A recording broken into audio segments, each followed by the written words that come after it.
We are already a third of the way through the NFL's regular season. That's right, 6 weeks are in the books, and week 6 provided its fair share of shocking results as well, with the Packers, the Ravens, and the Buccaneers all sliding to surprise, upset defeats. As a result, we went 1-2 against the line on the show.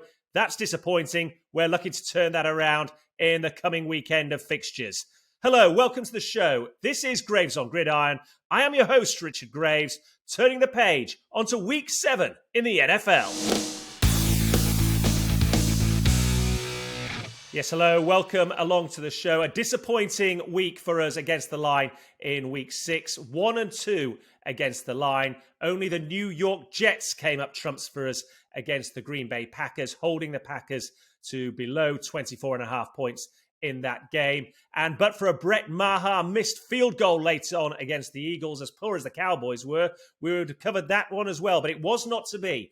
As a result, we are playing catch-up this season, 7-12 against the line. Week 7 seems like as good a time as any to turn that all around. We have 3 more games picked out from this weekend's slate. If you are new to the show, welcome along. The format is simple. Each weekend, we look at the slate of games on offer in the NFL, pick 3 of them against the line set by the odds makers, dissect them, and then analyze which way to go. So without further ado, let's look at the week 7 slate.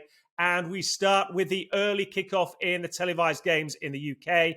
That sees the Cleveland Browns with a 2-4 record travel to the Baltimore Ravens, who have a 500 3-3 record. They've been a little bit slow out of the gates this season. Lamar Jackson's been playing well, but defensively, they haven't been too hot, blowing double-digit leads, big double-digit leads in at least 2 games. And of course, we all know what happened last week in the fourth quarter against the New York Giants. The line I'm looking at for this game is for the Cleveland Browns to cover 17.5 points. That's 17.5 points they must score to cover the line in this game. And with Deshaun Watson suspended for the foreseeable future, he'll come back later this season. Cleveland were always expected to be sluggish, certainly through the first half of the season, I think it's fair to say. That's no surprise. They're 2-4. Baltimore's struggles, though, have been a little bit of a surprise through the first 6 weeks because, let's face it, over the years, you associate good defense with the Baltimore Ravens. Lamar Jackson at quarterback has done his bit offensively, and for me, he's been playing at an MVP level through most of this season. But that defense has been surprisingly poor. They're unable to hold on to leads. As I mentioned, they've blown big double-digit leads in at least 2 games this season. And then we saw it again last weekend against the New York Giants into the fourth quarter. They had the lead once more. They couldn't hang on to it. They end up losing to the New York Giants, who moved to a 5-1 record. All of this, stats don't lie, they say, don't they? And that's epitomized by what we see in the NFL's defensive stats for scoring defense this season. They're ranked a lowly 20th in the league. They're giving up 23.5 points a game. And if you're giving up over 23 points, near as doesn't make any difference, 24, you're going to give the opponents hope, especially if their own defense is generous as well. And that's certainly the case with the Cleveland Browns, who are ranked 30th. They're actually tied for the second worst defense in the league, giving up 27.2 points per game. For the neutral, this has the makings of an entertaining high-scoring matchup because defensively both teams have been poor. Unfortunately, the Browns aren't so potent when it comes to offense. Jacoby Brissett is the man tasked with filling in for Deshaun Watson through the first half of the season or so. They rely on running the ball, and frankly, they do it better than anybody else in the league. But they're coming up against a unit as bad as the Ravens have been through the first third of this season. They're still ranked in the top 10 in run defense. I think that's going to be crucial with Calais Campbell blocking up the middle of the line of scrimmage there. But all that taken into account, I go back to this total match points for the Cleveland Browns. The line set at 17.5 because Cleveland have only scored fewer than 20 points once all season. You then look at what the Baltimore Ravens have done in scoring defense. Well, they've only given up fewer than 20 points once in the last 5 games, and they surrendered 24 last week I'm loath to be too down on the New York Giants because they have a 5-1 record. But offensively, they're no great shakes, and they were still able to hang 24 points on this Baltimore unit defensively last week. The Ravens rightfully are favourites heading into this game. They should beat the Cleveland Browns. It's an AFC North battle. It's an important game for both teams. I like Baltimore to win, but I like Cleveland to score 18 points in this game. The line's set at 17.5. Take the Cleveland Browns to cover that at plus 17.5 points. Graves on Gridiron. Well, game 2 takes us over to the West Coast. The Seattle Seahawks with a 3-3 record against the 4-2 Los Angeles Chargers. The Chargers are heavy favourites. The bookies like them. They're 5.5-point favourites heading into this game. And they love playing against NFC West opposition. They've won 4 of their last 5 outings when playing against teams from the NFC West. And they now face a Seattle Seahawks team with one of the worst defensive records in the NFL. You remember in the first matchup we looked at, we spoke about the Cleveland Browns defense being tied second worst in the league, where they're tied with the Seattle Seahawks. Yep, that's right. The Seahawks are also giving up 27.2 points a game. And you cannot fail to be impressed by what the Chargers have done because they're banged up. They've dealt with key injuries on both sides of the ball, and yet they still have this 4-2 record. They're right up there with the Kansas City Chiefs in the AFC West. But you have to say, give credit where it's due, because as much as I like the LA Chargers, the Seattle Seahawks have actually been competitive in pretty much every game they've played this season. And that's reflected in the 3-3 start they've had. Quarterback Geno Smith has been impressive throughout. He's been at the helm for an offense now which is ranked in the top 10 in scoring. They score a tick over 24 points a game. But their Achilles heel obviously has been defense. And who would have thought we would be saying that about the Seattle Seahawks, who are famed for the Legion of Boom and shutting down opponents? Well, those years are long gone now, and teams find it quite easy to score against them, unless, of course, you're the Arizona Cardinals and Kyler Murray, who couldn't even score a touchdown against them last weekend.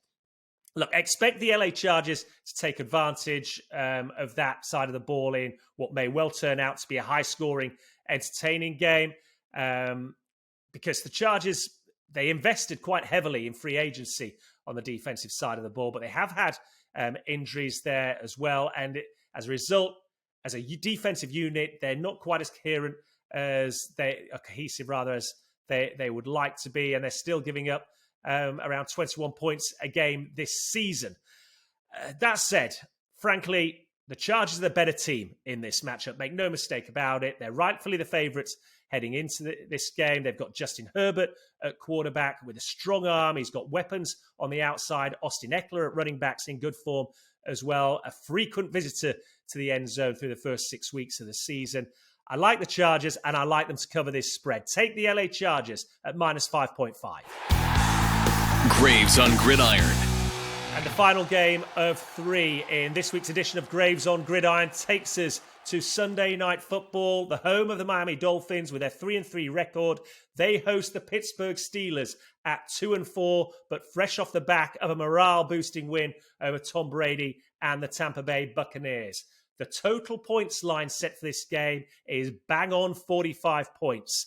The Steelers come into it, as we say, on the back of a huge lift, a narrow win, built basically on a strong defensive performance against Tom Brady and the Bucs last weekend. The Dolphins are currently on a 3-game losing streak, but all is not as it may first appear when you look at these records, because the Miami Dolphins flew out of the blocks with Tua Tagovailoa at quarterback. They went 3-0 through the first 3 weeks. Then on Thursday Night Football, we saw that horrific-looking head injury for Tua Tagovailoa. He left the game with a concussion. He hasn't been seen in the last 2 games. They've lost all 3 of those matchups, and that is why they now find themselves at 3-3. He comes back to the helm.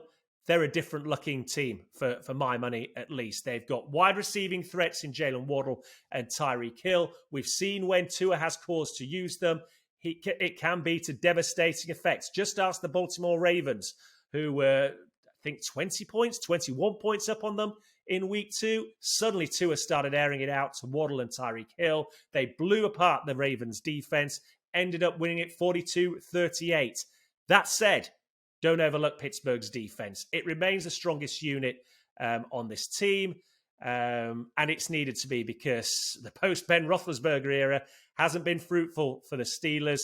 They're ranked 30th in scoring offense this season, 16.2 points a game. That isn't going to win you many matchups in the NFL. And I think that's what we're seeing the problem being here for the Pittsburgh Steelers. They're heavily reliant on Najee Harris and the run game. I think this is going to be a low-scoring affair, because with Tua at quarterback, the Miami Dolphins just win. Just look at the record from the second half of last season onwards. Tua wins games with the Miami Dolphins. They do not tend to be high-scoring games, though. It's got to be said. That 42-point haul they hung on the Baltimore Ravens is the outlier. These tend to be low-scoring affairs. The Pittsburgh defense would weigh into that equation and back it up. So I look at the line, 45 points for this game, and I say take the under. Tua's back. He will manage the game well for the Miami Dolphins. He will be largely error-free, in my opinion, although the Steelers might have something to say about that. But Pittsburgh can't score points, and they're not going to score many points against this Miami Dolphins defense either. 45 points is the line for the game. Take the under 45 total points between the Steelers and the Dolphins. So those are the 3 games we're looking at in Week 7 of this weekend's NFL action. Just to recap, take the Cleveland Browns to score over 17.5 points when they face the Baltimore Ravens. Then between the Seahawks and the Chargers, take the Chargers to cover the spread, minus 5.5 points. Take them to cover that as 5.5-point favorites. And then the final game of 3 takes us to South Florida for Sunday Night Football. The Steelers at the Dolphins. Don't expect fireworks on the scoreboard in this one. Take the under 45 total points for this game. Remember, folks, first and foremost, this is fun to have alongside the enjoyment of all your NFL action this weekend.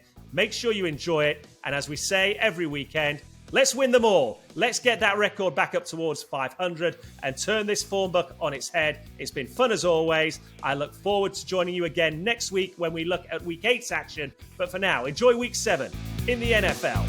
Subscribe to Graves on Gridiron wherever you listen to podcasts. And keep up to date with the latest on Twitter. Search for Richard Graves 1. That's Richard Graves, the number 1.